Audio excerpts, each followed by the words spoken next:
Report from this week inside the Lords. I've spent a lot of time inside the Lords, and there are times when I'm sitting there listening to debates thinking, what am I doing here? What is the purpose of this place? But one thing that you do get is you get a hint of things to come, sometimes worrying issues. So there was a question on whether we should make misogyny a hate crime. I put myself down to speak, but I wasn't selected. But in one or two of the answers, the minister gave us a clue as to what they're likely to do in relation to the new forthcoming proposals from the Law Commission, and it's chilling. So, Baroness Williams of Trafford said, "I certainly agree that freedom of speech is one of the most precious things we preserve in this country, but it comes with responsibility. Where freedom of speech is used as an excuse to inflict a hate crime on someone else, the line has been crossed." Now, this is a Conservative minister answering questions broadly about hate crime and in the context of explicitly in the context of the Law Commission's proposals that there be a much broader definition of hate crime. And I think you can see that the side that minister is on indicates that the government are not going to be fighting tooth and nail for free speech. So at least it's put me on my guard that that is an issue that I'm going to really make sure that I give at least a lot of attention to. I wasn't selected for that question on misogyny, and I've just checked, and there's a question on vaccinations now, and I haven't been selected for that. And it is frustrating because you put your name on a list, you aren't necessarily selected.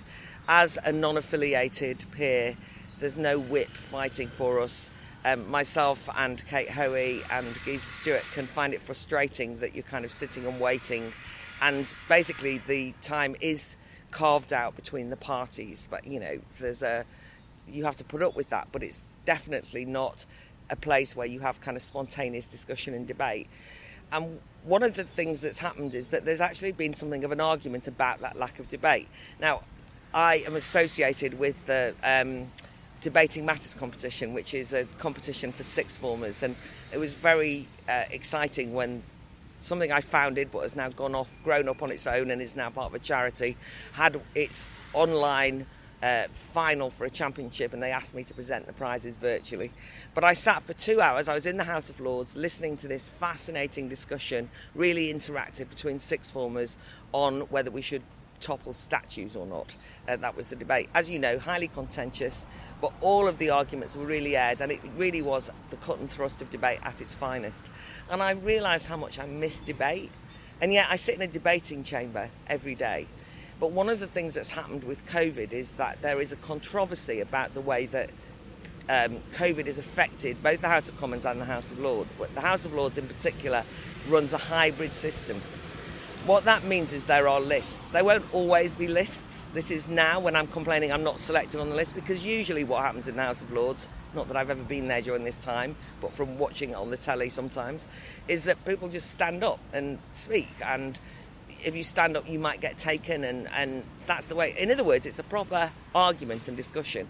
And in one of the big set-piece debates during the week, a number of senior lords raised the problem of the lack of debate and made the point that it was hopeless that there was these set-piece statements being put forward, that there was no opportunity to come back on someone, to query them, and so that although the House of Lords is acting as either a rubber stamp or querying the government's legislation, it's certainly not debating that legislation in any meaningful sense at all. And so consequently they were arguing that we should change the hybrid House of Lords. The hybrid House of Lords means that lots of people can zoom in. Bits of sort of gossip on this. You don't get paid as a member of the House of Lords. You get a daily allowance, an attendance allowance. It's already shocking that people know that. But usually you can just get your allowance by turning up. Now, you actually, if you're turning up remotely, you have to be taken as a speaker. Some commentators have rather cynically noted that this has led to an increase in the number of people putting their names down to speak, because they won't get any money at all if they're not taken as a speaker.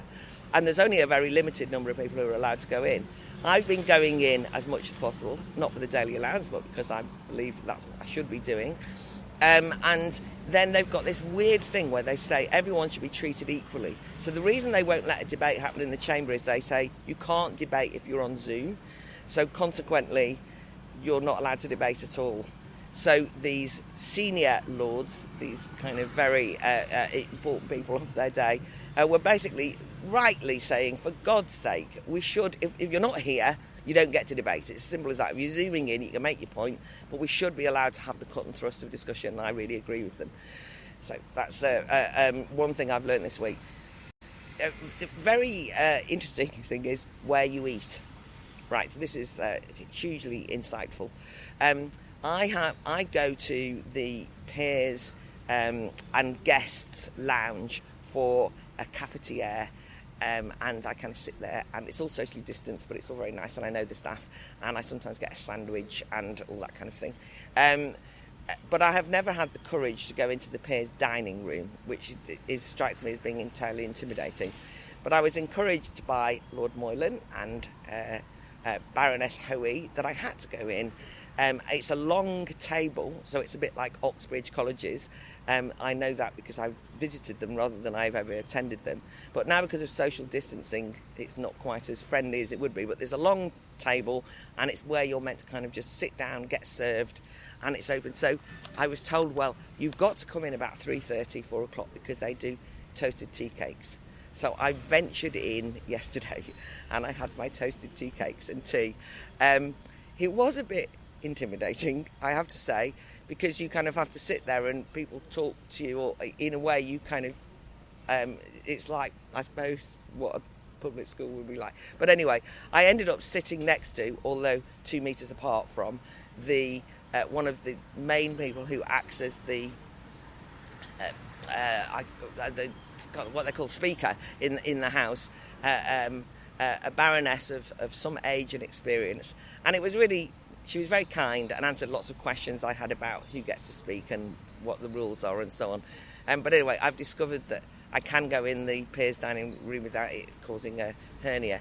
But I'm very excited to report that there's a canteen. And the canteen is in the bowels of the Lords, and somebody showed it to me, and I thought, this is where I'm coming normally. This is where actually the Lords, anyone from the Lords can go, but all the staff seem to go, and you can kind of, it's just a canteen actually, and it's, you know, fish and chips, cheap. I might find my way there in the future.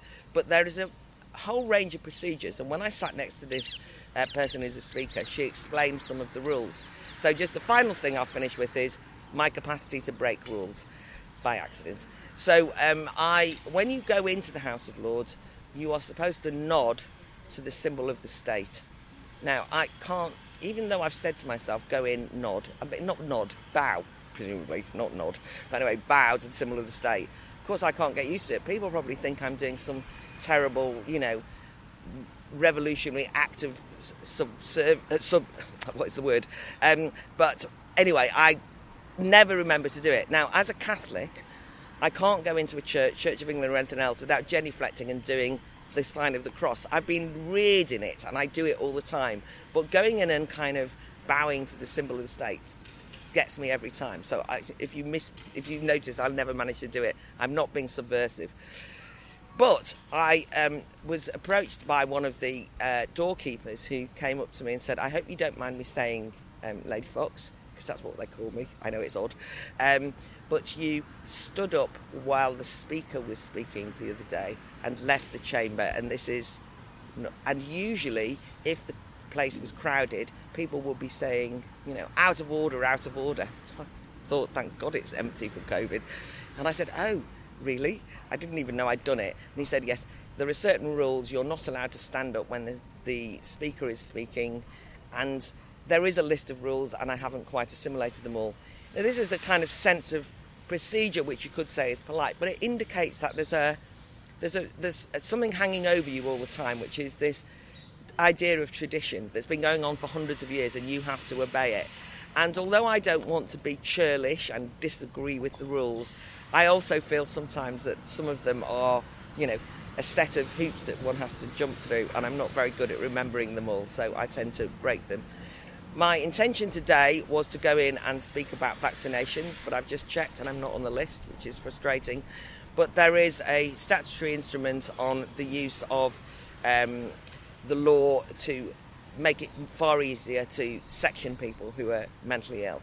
And they're rolling that back. And I'm going to go and speak on that, congratulate the government for once for rolling it back.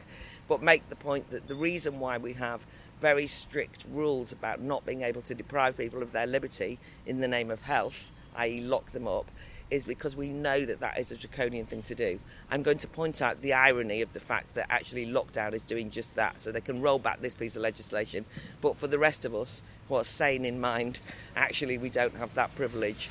And although I've only got 3 minutes, I still hope that every time I speak in the House of Lords, and continue to do so, I can shine some light on some of the more illiberal things that the government are doing, try and make a fuss about it. We didn't film where we normally film because there was people being arrested outside of the House of Commons and a lot of police and some kind of demo going on.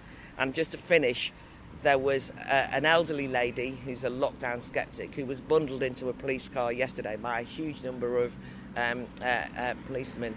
And luckily an MP was there and actually saw it, made a fuss about it, shared it on social media, went straight into the House of Commons and demanded that the Home Secretary or the Prime Minister should come out and defend people's liberty.